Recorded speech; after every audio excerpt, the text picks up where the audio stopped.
जय राम कृष्ण हरी, जय जय राम कृष्ण हरी, जय जय राम कृष्ण हरी, जय जय राम, जय जय राम, जय जय राम, जय जय राम, जय जय राम कृष्ण हरी, जय जय राम कृष्ण हरी.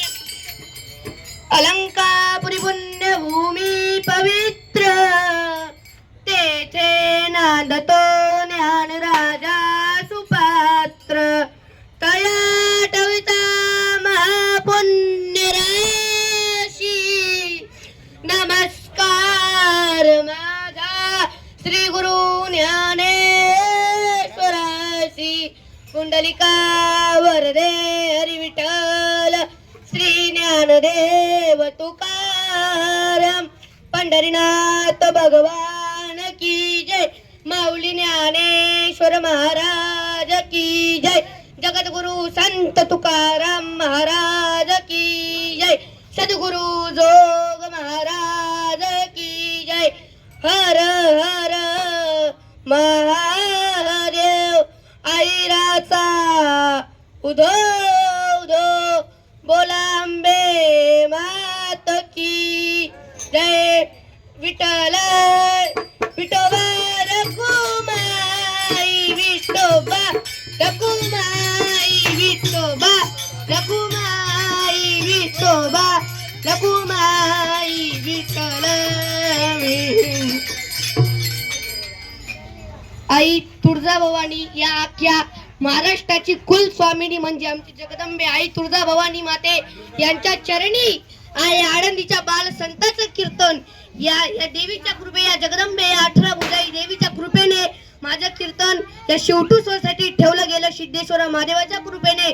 त्याच्यामुळे एकदा सिद्धेश्वर महादेवाच्या जोराने जयकारा घालूया आणि आपल्या कीर्तनाकडे आपण वळू या. बोला सिद्धेश्वर महादेव की जय. हर हर. बोला सच्चे दरबार की जय. बोला शेरोवाली मैया की जय. आईराचा उदो उदो.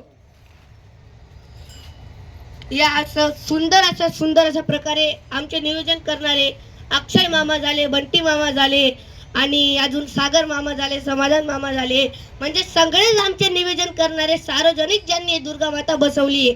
आणि आमचे पखवाज वाजवणारे म्हणजे अमोल मामा यांची पखवाजाची थाप पडत्यावर कीर्तन काल्या पुढेच बोलण्याची हाव सुटते असे आमचे पखवाज वाजक अमोल मामा. आमचे टाळकरी मारकरी बाल संत. आणि मीही काही मोठा नाही बरं का माऊली, मला पण 3 महिना वळले जावाले. मी बी काय मोठा नाही, मला पण 3 महिना वळले जावाले. पण माऊली तुमचं मनोरंजन व्हावं, माझं पाठांतर व्हावं आणि या टाळकरी मारकरी जितके माझे भाऊ बंधू आहेत यांच्या मुखाने पांडुरंगाचं नामस्मरण व्हावं याच्यासाठी जे कीर्तन ठेवलं गेलं. इथं कोणीच काय पैशाचा लाभलेला अरे काय पैसे बघता तुम्ही, पैसे जीवनात काही नाहीये. आले होते काय घेऊन आले होते का, काय आणलं होतं सोबत. अशी मोठी होती आणि अशीच जाणार आहे. कोणती गोष्टचा लाभ करायचा. अरे छत्रपती शिवाजी महाराज झाले, इतकी संपत्ती होती पण कोणती गोष्टचा लाभ केला नव्हता.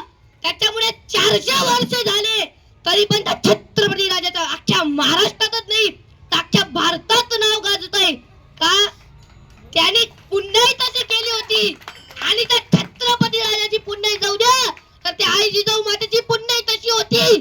त्याच्यामुळे ते एक गाणं आहे, आई जिजाऊची पुण्याई कशी आली हो फडाला, आई जिजाऊची पुण्याई कशी आली हो फडाला. तो बापाचा बाप माझा शुभ जन्मला, तो बापाचा बाप माझा शुभ जन्मला. अरे सौराज्याचा राजा होता, घमंड नव्हता कोणत्या गोष्टीचा. 5 वर्षाचा छत्रपती राजा माझा जन्मला. आई जिजाऊ माता तुळजापुरात गेल्या, जगदंबे अंबे आई तुळजाभवानीच्या चरणी साकडं मांडले. अगंबे या धरतीवर, या भारतावर, या सौराज्यावर, या महाराष्ट्रावर पाप वाढून चालले. आई बहिणींची आबरू लुटली जाते ग अंबे. तिथं मुघलांनी त्यांचा ठेका जमावून घेतलाय, त्यांचा राज जवळ गेलाय. अगं अंबे, प्रार्थना करते शूरवीर महायोद्धा मनुष्य किंवा असा पुत्र तू माझ्या पोटी जन्माला घाल, जो या सगळ्या विनाशांचा नाश करून टाकेल असा पुत्र तू जन्माला घाल. आणि अंबे, यात लेकरू तुझं मी तुझ्या चरणी प्रार्थना करतोय, तर तुझ्या दरबाराचं दार नक्की उघड ग अंबे. दार उघड अंबे, दार उघड, दार उघड अंबे, दार उघड. संकट आलं भगतावरी, संकट आलं भगतावरी अंबे, दार उघड, दार उघड अंबे, दार उघड, दार उघड अंबे, दार उघड. अरे तो शिवाजी राजा असा नाही घडला, त्याची आई तितके शूरवीर आणि महायोद्धा होती. अरे ते सावित्रीबाई फुले, पुण्यश्लोक जिजाऊ माता याच्या मोठ्या मोठ्या नाऱ्या होऊन गेल्या ना, यांना मोठापणाचा घमंड नव्हता माऊली, त्याच्यामुळे त्यांचं नाव अख्ख्या भारतात गाज जाईल. ही गोष्ट मी तुम्ही ध्यानात ठेवू द्या. आणि त्या नाऱ्या अशा वस्तूंना घाबरत नव्हत्या. अरे सामनेतून जिजाऊ माताच्या वाघ सोडायचे तरी माझी जिजाऊ माता घोडा चालू द्यायची, थांबवायची नाही. आणि म्हणा आत्तेना माया बहिणी किचन मा जर खिचडी वगारता वगारता एखादा उंदीर जा काय ना ते परदिले लटकून. अरे कशाला घाबरता तुम्ही? बना ना जिजाऊ माता सारख्या बना ना, सावित्रीबाई फुले सारख्या बना ना, सावित्रीबाई फुले सारख्या बना, जिजाऊ माते सारख्या बना, अशा मोठ्या मोठ्या नारींसारख्या बना. पण आपली मर्यादा काय विसरू नका. जिजाऊ मातांचा एक तरी फोटो मला दाखवून द्या, बिगर पत्राचा असेल ना तर मी तळ हप्तावर बाहेर उगवून दाखवून देतो. आहे का कोणता जिजाऊ मातांचा, जिजाऊ मातांचा कोणता फोटो आहे का बिगर पत्राचा? अरे एवढ्या मोठ्या मोठ्या नाऱ्या होऊन गेल्या, त्यांना अजूनपर्यंत घमंड न होता माऊली. डोक्यावरच्या पदर काल ते पडू दिला आणि तुमले बोला नको का. डोक्यावरच्या पदर काल ते पडू दिला आणि म्हणा आत्याना माया बहिणी पंजाबी ड्रेस घाला टाकीवर निघा चल. खरी गोष्ट आहे का रे माऊली? खोट आहे का? खरं आहे का नाही? अरे एवढा नारायणला घमंड होता तर आपण साधारण मनुष्य. देवी तुळजापुराला कोण कोण गेलंय अजूनपर्यंत? करा वरच्या गेलात ना तुळजापुराला? ते तुळजापुराची अंबे जगदंबे तिच्या डोक्यावरचा पदर तरी खालते पडलेला कधी बघितलाय का? बघितलाय का? सांगा ना आता. अरे या देवाला घमंडी, या देवीला घमंडी, अख्ख्या महाराष्ट्राची कुल स्वामिनी तुळजापूरची भवानी माता, तिला घमंडी ना आपण साधारण मनुष्य राहून काय घमंड करतोय? अरे जितके बी आलेत ना सगळ्यांनाच जायचंय, सगळ्यांच्या बँड एका दिवशी वाजणार आहे. त्याच्यामुळे कोणत्या गोष्टीचा घमंड ठेवू नका. अरे छत्रपती शिवाजी महाराज यांच्या साम्राज्यामध्ये सौराज्यामध्ये किती मावळे होते? मावळे कमी होते माझ्या राजाजवळ, मावळे कमी होते तरी कोणत्या गोष्टीला भ्यायचा आणि छाती पुढे करून जायचा, कारण की त्या मर्द मराठ्याचं रकत होतं. त्याच्यामुळे गाणं आहे मराठा मर्द मराठा, ए मराठा मर्द मराठा, ओ मराठा मर्द मराठा, मर्द मराठा, मर्द मराठा, मर्द मराठा होता माऊली तो. किती काय होतं सौराज्यावर स्थापन करणं काय सोपी गोष्ट नाहीये. आपले जर एखादं माटीनगर जावं ते 4 धाव पुढे मग 4था धाव बनी ते खरी गोष्ट आहे का नाही माऊली? अरे 400 वर्ष होऊन गेले, 400 वर्ष होऊन गेले शिवाजी महाराजांना मरायला, तरी पण अख्ख्या भारतात त्यांचं नाव गाजतंय का? कीर्ती केली होती तशी, जसं पेरणार तसं उगणार. बरोबर. महाराजांची कीर्ती बेफान, बल्या बल्यांना फुटला एक घाम, त्याला कोण घालीत असेल हाती चमचमती तलवार. अरे कीर्ती होती, 400 वर्ष होऊन गेले राजांना जायला, पण अजूनपर्यंत पण लोकांच्या जीवामध्ये ते बसलेत का? त्यांनी कीर्ती केली होती म्हणा. आत्याना तुमले सांगितलं का? आत्याना एखादा लाग्या, आत्याना एखादा लाग्या ते 4 महिना होईल आता लाखाचा घ्या मग काही विसरून जाता म्हाताऱ्याला. आणि 400 वर्षापर्यंत एकच माणूस आपल्या हृदयात बसून गेला आहे, म्हणजे त्या माणसाची कीर्ती काय असेल त्याच्यामुळे तो माणूस आपल्या हृदयामध्ये बसलाय. काय सांगा मग? अरे छत्रपती शिवाजी महाराज गेले पण त्यांचा वसा काय बंद पडला नाही. गुरुचा वसा चाले पारंपरिक. मुलगा संभाजीराजे वाघाचं तोंड फाडून दात मोजण्याला कोण होता हो? माझा छत्रपती संभाजीराजे होते ते. अरे आता ना म्हणा भाऊसले जर उंदीर कोण म्हणा टाकायला वाटे 4 धाव विचार करीन, 4थी धाव पण टाकावली, 5वी धाव पण टाकावली, तो उंदीर तोंड मा असे माणसं होऊन गेले. अरे संभाजी राजांसारखे बना, शहाजी राजांसारखे बना, शिवाजी राजांसारखे बना ना रे. बना तुम्ही तानाजी राजांसारखे. अरे डोळे काढले, जीभ काढले त्यांचे पाय, डोळे काढले, जीभ काढली, पाय कापण्यावर आले होते, अंगाला चिऱ्या पाडल्या होत्या. त्या अंगाला चिऱ्या पाडून टाकल्या संभाजी राजाच्या. त्या जखमीवर मीठ टाकलं तरी पण कोणता नारा? जगदंब. अरे भक्ती करा देवावर, देव प्रसन्न झाल्याशिवाय तुमच्यावर राहणार नाही. आणि भक्ती कशी करा देवावर? तर हनुमंत रायासारखी करावं. हनुमंत रायाने छाती पाडून दाखवून दिलं होतं. देखले तू दिल के नगीने में, देखले तू इस दिल के नगीने में, श्री राम जानकी बैठे हैं मेरे सीने में, श्री राम जानकी बैठे हैं मेरे सीने में. छाती पाडून दाखवून दिलं, छाती पाडून संभाजी हनुमंत रायांनी दाखवून दिलं. देखले तू इस दिल के नगीने में, श्री राम जानकी बेटे हे मेरे सीने में. अरे अशी परमात्माची भक्ती करणार तुमले काय मी सातडा पळालाय रणू. तुम्ही भक्ती इतकी करा की तुम्हाला जितकी भक्ती लागेल तितकी देवाची भक्ती करा. पांडुरंग परमात्म्याचं नामस्मरण करा.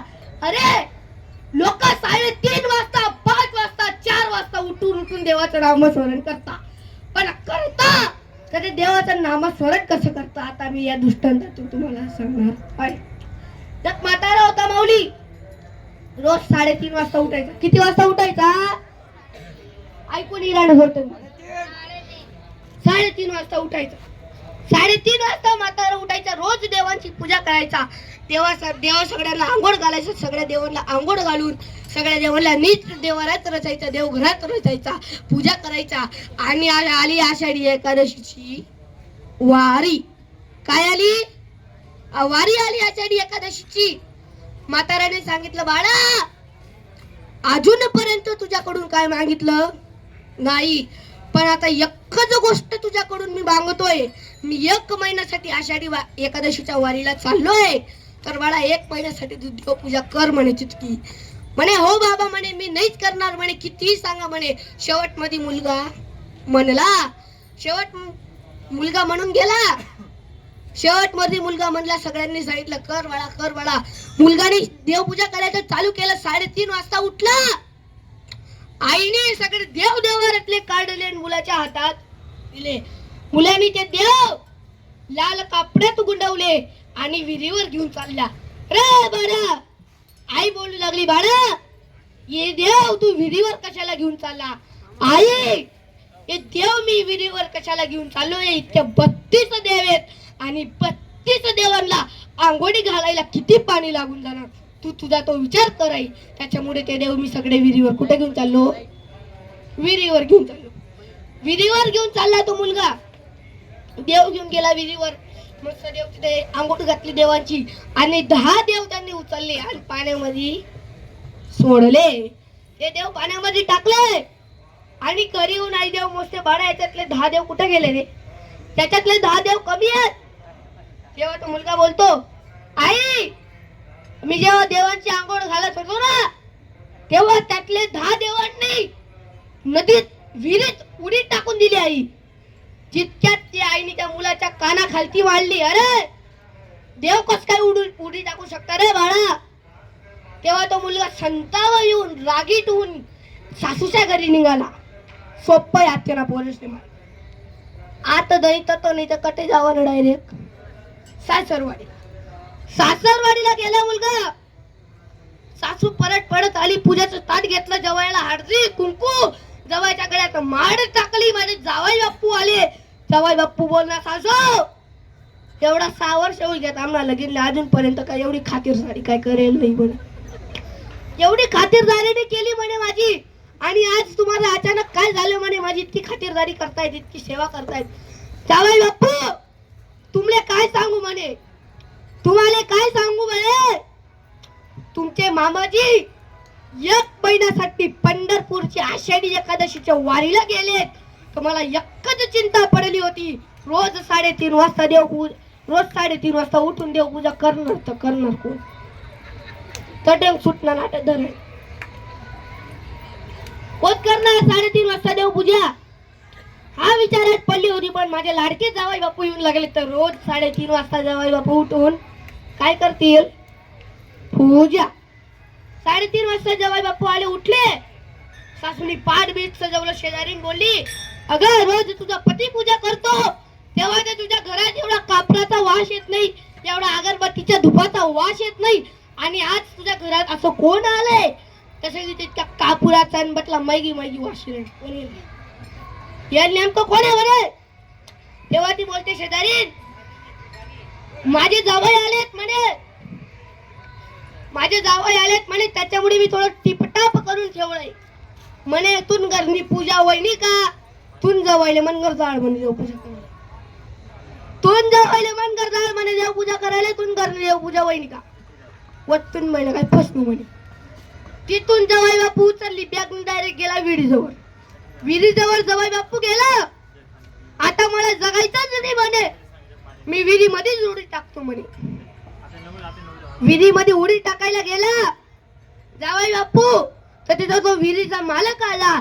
तुला म्हणे जेर धकायनी का म्हणे, उडी टाकली तुला म्हणे जेर धकायनी का म्हणे, उचकाले म्हणे, अरे म्हणे तुला म्हणे जेर धकायनी का म्हणे, म्हणे एक काम कर म्हणे, तू विहिरीत जीव नको देऊ तुझा म्हणे, तुला मी विनंतीची एक कडकडीची विनंती करून सांगतो म्हणे, तू विहिरीत उडी नको टाकू म्हणे, माझ्या घरी तुला खायला प्यायला सगळी सुविधा तुला देतो म्हणे, फक्त 3:30 वाजता उठून माझ्या घराची देवांची पूजा कर. किती ठिकाणी गेला, 4 ठिकाणी गेला, 4 ठिकाणी त्याला काय भेटलं, 3:30 वाजता उठायचं, सुख करताना दुकार देवपूजात भेटली गाडी झालं. त्याच्यावरतून समजतं लोक देवाची पूजा किती करता, किती मनाने करता. आजकाल जमाना लोक जर देवरी पूजा करायला कुठं माणसाला राहणार तर काय कामाचे वाढू, खरी गोष्ट आहे का बावली. अशीच पंढरपूर आषाढीची आषाढी एकादशीची वारी होती हो, आषाढी एकादशीची वारी होती. वारी चुकायची नाही, वार करायची कधी. गेला वारे करी पंढरपुरात गेला, पांडुरंगाचं दर्शन घेतलं, आणि पांडुरंगाच्या मंदिराच्या खालती जगाच तो वारकरी आला, त्याला लिहिलेलं दिसलं, मात्र 1 रुपयामध्ये गुदा पदार्थ अजूनपर्यंत कोणी खाल्लाय का, नाव पण ऐकला नाही असेल माऊली तुम्ही, नाव नाही ऐकलेलं, तो पदार्थ खायला भेटतोय 1 रुपयामध्ये. कोणता पदार्थ असेल तो वारकरी उत्सुक होऊन गेला, आणि उत्सुक होऊन 1 रुपयाचा नाही तर 10 रुपयाचा गुदा दे म्हणे. त्या माणसाला वारकऱ्यांनी किती रुपये दिले, 10 रुपये. एखाद्या बंद खोलीमध्ये तो माणूस घेऊन गेला, कर म्हणे देवाकडे तोंड म्हणे, 2 हातांची दुरी घेतली, वाढल्या माऊली बाऱ्या, गेला आणि गेला, आजचा कसा गुदा टाकला बाऊ डायरेक्ट भित्तीवर. आता 1 रुपयाचा गुदा झाला, अजून 9 रुपयाचा बाकी. ते 9 तुझ्या खिशातच ठेव, आणि मला इथून पडू द्या म्हणे, जाऊ दे म्हणे, लय भारी गुदा म्हणे. जोडीदार होता वारकऱ्याचा, कसा लागला मित्र म्हणे गुदा. मी फसू ना तर दुसरा पण फसाडाशिवाय भाव नाही, लय भारी मित्र म्हणे. अशी गोष्ट आहे का, मी 200 रुपयाचा गुदा खातो म्हणे, पण मित्र म्हणे गुदाला काय घरी पार्सल घेऊन जाता येत नाही, इथंच खा बर का म्हणे, इथंच खायला सांगितला गुदा, हा म्हणे इथंच खातो म्हणे. गेला, केले त्याने देवाकडे तोंडने, असा अजून झाला. आला पडत पडत मी अशी कशी टाकली हो माऊली, तो पहिले तुकडा होता तो गेला, तो पहिले तुकडा होता त्याचे कंबर एकून गेली माऊली. दोनचे खाल्ले ना भाऊ म्हणे, अजून कोणा लागत असेल ना तुझे गिराईक अजून वाढवतो म्हणे, पण मला सोडून दे म्हणे. अशा पदार्थ माऊली कधी खाल्लेत का तुम्ही? विठ्ठल विठ्ठल विठ्ठल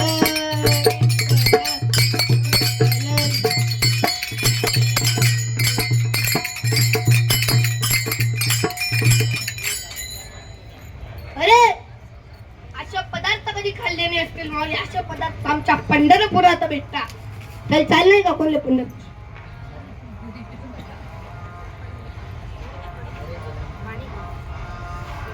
अरे पूर्वी काळाचे लोक कसे होते? असे लोक होते माऊली, डोक्यावरचा पदर त्या नारींचा पडायचा नव्हता, एवढा टिक्का राहायचा कुंकू, त्या पूर्वेचा शिक्का एवढा कुंकू असायचा लोकांचा त्या बाई नारींचा. त्याच्यामुळे पहिल्या म्हाताऱ्यांना आवश्यक होते. आणि पहिल्या म्हाताऱ्या रडायच्या कशा आणि आत्याच्या सुना कशा रडता हे पण तुला मला आता रडून दाखवतोय. थोडं पाणी तुझं गया बोलता सुकायचं पाणी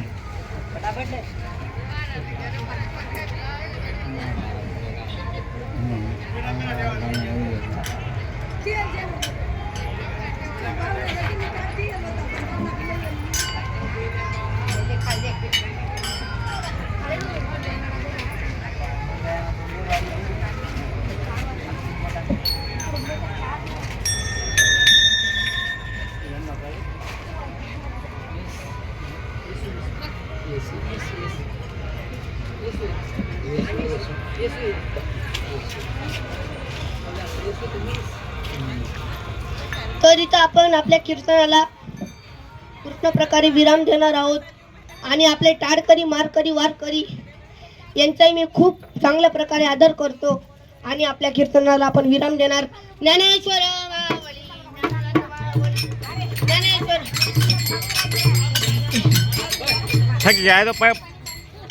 ज्ञानेश्वर मावली ज्ञानराज मावली, ज्ञानेश्वर मावली ज्ञानराज मावली.